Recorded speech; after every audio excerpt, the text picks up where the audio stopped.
곽수종의 뉴스 정면 승부. 곽수종의 뉴스 정면 승부.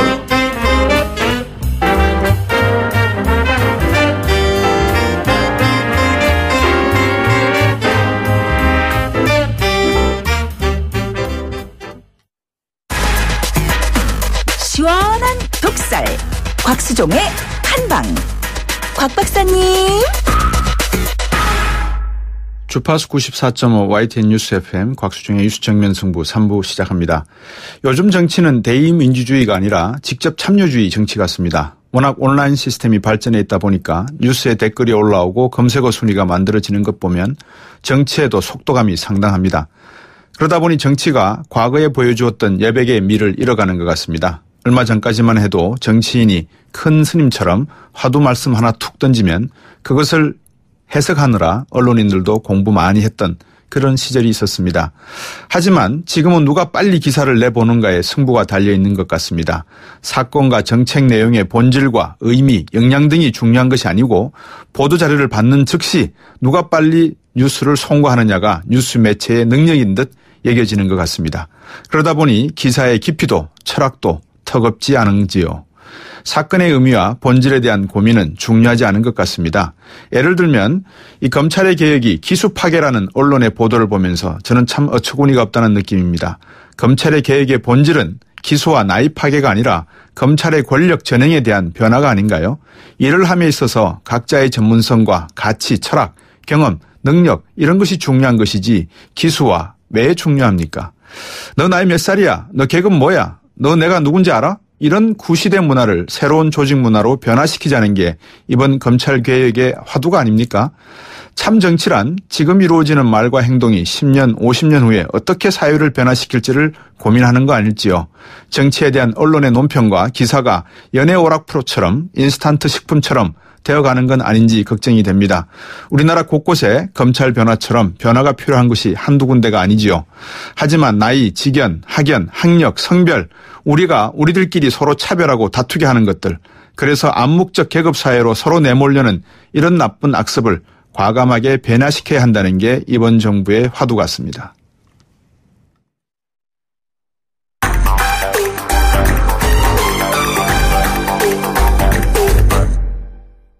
네, 이번 돈봉투 만찬 많이 들으셨죠? 검찰 인사가 이루어지게 된 하나의 트리거, 단초가 되었다. 결정적인 변수가 되었죠. 그 덕분에 서울중앙지검장 평검사인 윤석열 대검고검검사를 임명을 했습니다. 법무부 핵심 요직인 검찰국장에는 박균택 대검형사부장이 임명되었고요. 검찰 출신 더불어민주당 백예련 의원과 이 부분에 대해서 말씀 나눠보겠습니다. 안녕하십니까? 예, 안녕하세요. 네, 검사 출신이시죠? 네, 그렇습니다. 예, 윤석열 검사와는 기수 차이가 어떻게 되십니까? 저하고 6기수 차이 나네요. 야, 그러면 윤석열 검사가 기수 차이로는 선배 되시는가요? 3기시고, 예. 네, 당연히 저보다 선배시죠. 예. 29기. 그러시군요. 윤석열 검사의 서울중앙지검장 임명, 그 다음에 검찰국장의 박균택 대검 형사부장의 임명, 어떤 의미로 봐야 됩니까?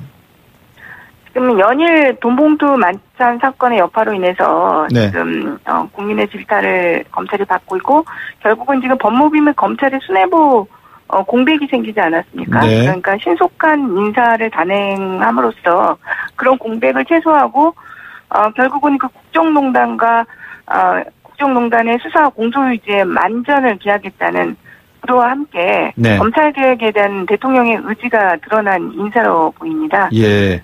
지금 윤석열 검사에 대해서만 사실 굉장히 초점이 포커스가 맞춰져 있는데요. 네. 박근택 이 신임 검찰총장의 그 임명도 굉장히 큰 의미를 갖는다고 봅니다. 어떤 의미입니까?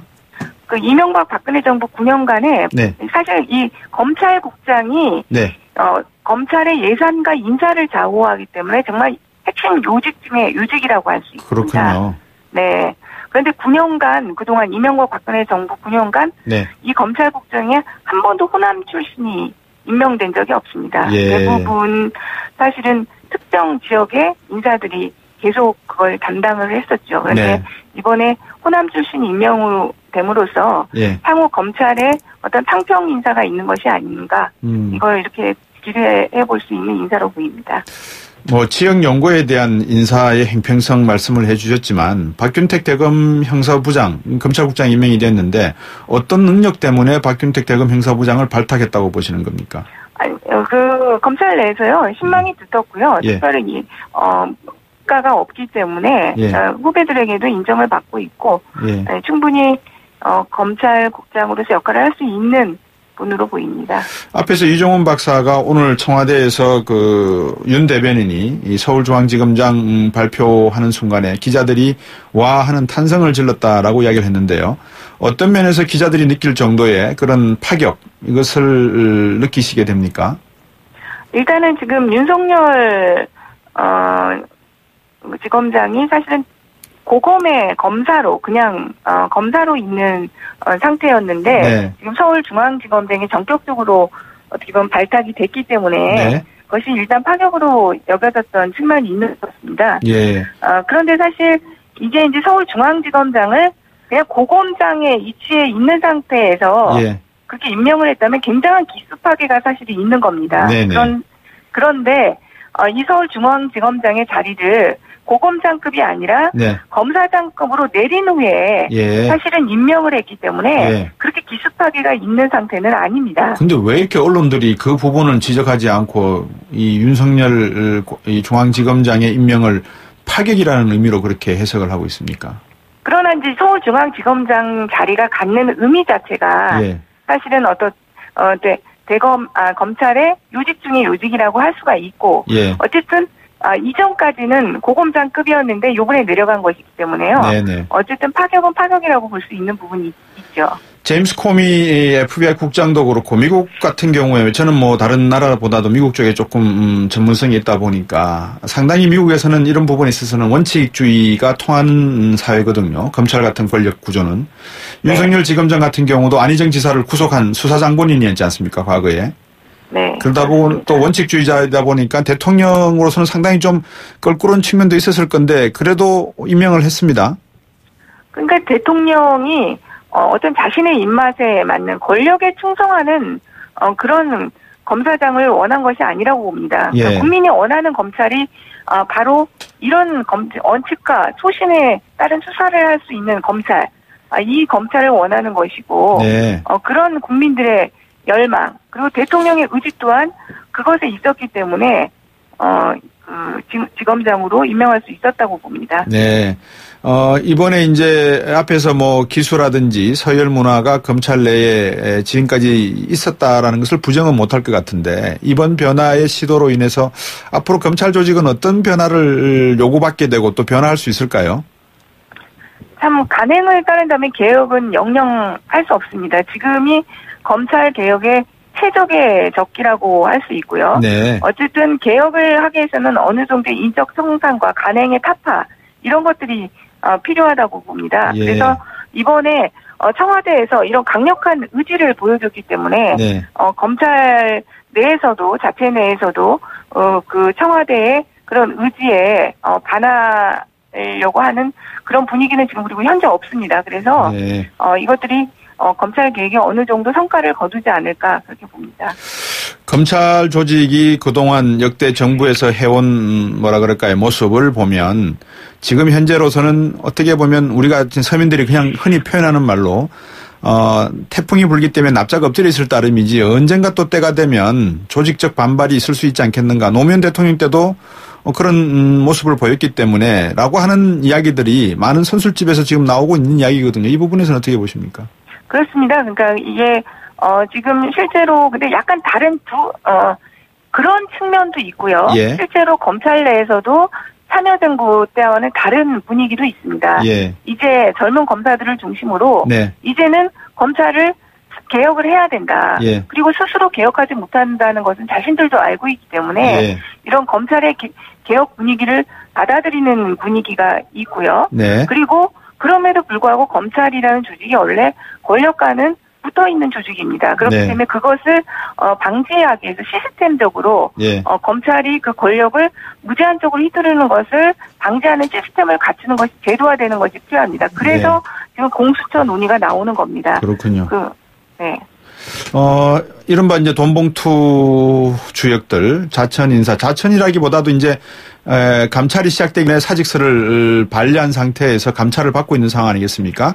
그리고 네, 이제 그렇습니다. 인사 조치가 일어난 걸로 알고 있는데 경력은 문제 이거 어떻게 봐야 됩니까? 그동안에 이것도 하나의 관행이었습니까? 어떻습니까?